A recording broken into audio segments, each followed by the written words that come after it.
generated a lot of discussion here off camera. Blake Griffin, rising young superstar, really, I think, hands down Rookie of the Year pick. Sorry, John Wall.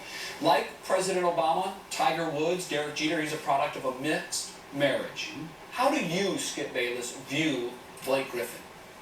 For 7 years on this show, for 5 years with Rob Parker, we have debated why there are so few American-bred white players in the NBA. There are 0 white American-bred stars, right? Right. I mean, it'd be hard to find one. European Stars. stars. Out. We got the Dirks and the Manus. Steve Nash is close. Canadian, Yeah. right? Okay. So here comes Blake Griffin, whose mother I went to high school with. Tall, red-headed, white. And for the last month or so, as I watch his NBA rise, I sit back and I think, why shouldn't I, as a white person, be able to take some pride in Blake Griffin's rise because he did come from a white mom? Not that I know her or don't know her, that doesn't matter, but just, it's a new, we're seeing this more and more in sports, the mixed marriage products, they're everywhere. And you guys know, I'd be an NBA nut if it were all black or all gray. You know me, I'm just a nut. Right. But because the white players are such a tiny minority now, that, yeah, I'll be the first to admit here on national TV, yeah, I do. I take a little pride because he came from a white mother. Am I wrong for that?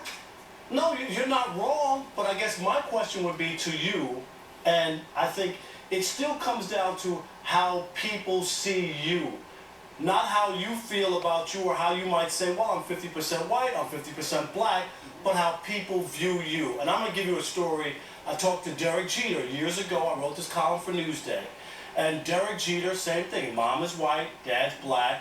And he had just signed with the Yankees, and he was in Kalamazoo, Michigan, and had a brand new car, and he comes out of a restaurant, and 3 white guys come out, and they call him the N-word and say, take your car home or whatever. Okay, fine. So Derek Jeter at that point, I don't know if he had a choice, Skip, to say I'm this or that. The choice was kind of made for him. Would you? Well, by those 3.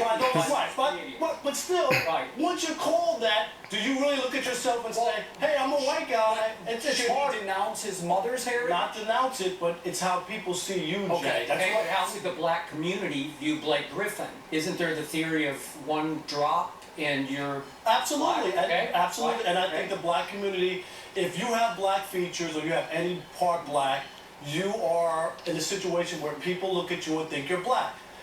Barack Obama is the first African-American president, not mixed, not half white, not half black. He is the no ifs, ands, or buts. Okay, and I completely, utterly appreciate the overwhelming pride that the black community took in Barack Obama's election, even though he did come out of a white mom. But clearly we've never had an African-American president. Right. So that's the way I'm going to view that one. Right. But now flip it around, and on the little level of the NBA, there are no white players. So for me, the whites are the minority now, and so it's just natural for me to say, well, gosh, I wish I could root for just one white guy. It's interesting. Right? Look at Because this. it is the exact flip. What about Jason Kidd, right? Darren Williams. Darren Williams. We can go.